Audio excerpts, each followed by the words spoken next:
Okay, Norbert, now we are here standing in front of one of your most special pinion bullets, I think. It's a shorty, so can you tell us a bit about it? Yes.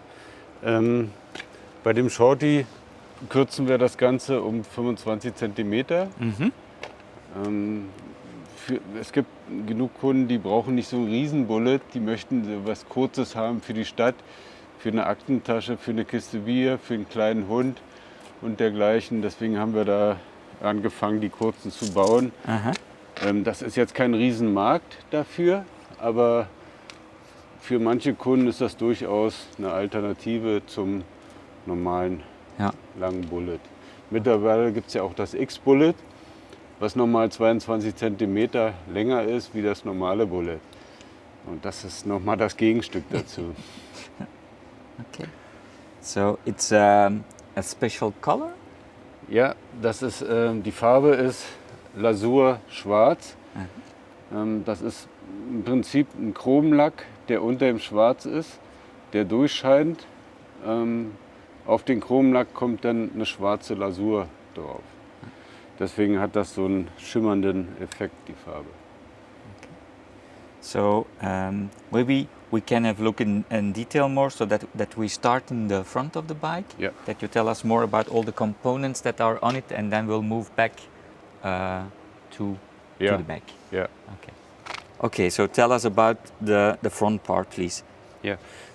Hier vorne haben wir ein Sonnennahmendynamo verbaut, weil wir das Shorty derzeit nicht als E-Bullet bauen, nur als muskelbetriebenes Bullet ohne Motor. Deswegen, um da ein vernünftiges Licht zu haben, haben wir den Sonnendynamo verbaut.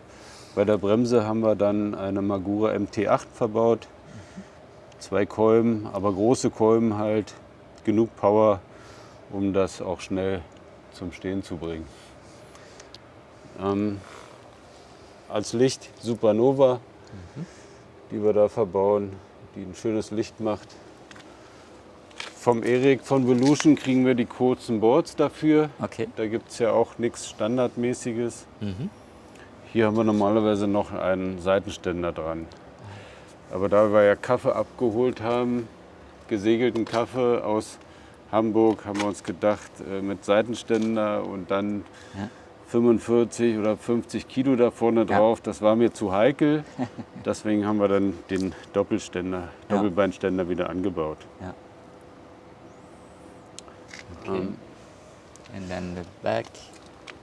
Getriebe haben wir hier im P18 Getriebe, sehr fein abgestuft.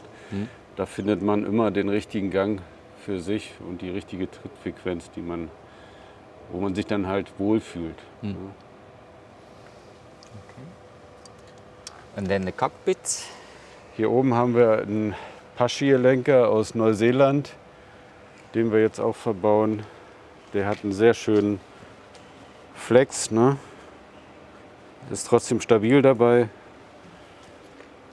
schont die Handgelenke. Ja, ist einfach ein schöner Lenker. Ja. And a spur bell, I think. Yeah. Okay. And then the seat post and the saddle. Ja, der Sattel ist ein älteres Modell von Bullet noch. Das ist nur ein Sondermodell mit den WM-Streifen drauf. Wir haben eine Lightskin-Sattelstütze verbaut. Das Kabel für die Lightskin-Sattelstütze geht hier über dem Getriebe lang, dann nach vorne zum Nahmendynamo. Sodass wir auch kein Kabel mehr hier raushängen haben. Ja. Sieht aufgeräumter aus, finde ich. Und macht es ein bisschen minimalistischer, das Licht. Ja. And then the back wheel is also something special. It's not like the standard 26-inch. Das ist ein 28 Zoll Hinterrad. Das erreichen wir dadurch, dass wir eigene Ausfallenden konzipiert haben. Zum einen kann man das Hinterrad nach unten rausnehmen.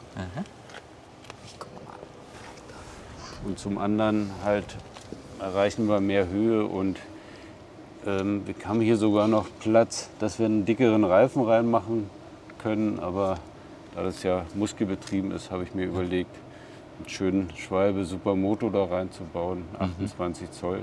Ja. Rollt besser über Unebenheiten und hat halt auch den Vorteil, dass es ein bisschen mehr Bodenfreiheit hat. Ne? Und da das muskelbetrieben ist, habe ich mir auch überlegt, eine Kette zu nehmen und keinen Riemen, weil der Riemen doch ein bisschen mehr Kraftverlust mit sich bringt. Und da ist eine Kette schon im Vorteil. Okay. And then maybe something about the pedals. There are Hope pedals, Ja. flat pedals. Hope Pedals, Hope Pedalen habe ich hier verbaut und mit den 4 Pins, das ist fast wie Klickpedalen, weil die krallen sich gut in die Schuhe rein. Machen sie aber auch nicht gleich kaputt. Wenn man natürlich alle Löcher mit den Pins bestückt, hat man noch mehr Halt. Yeah. Okay. Thank you for showing the bike.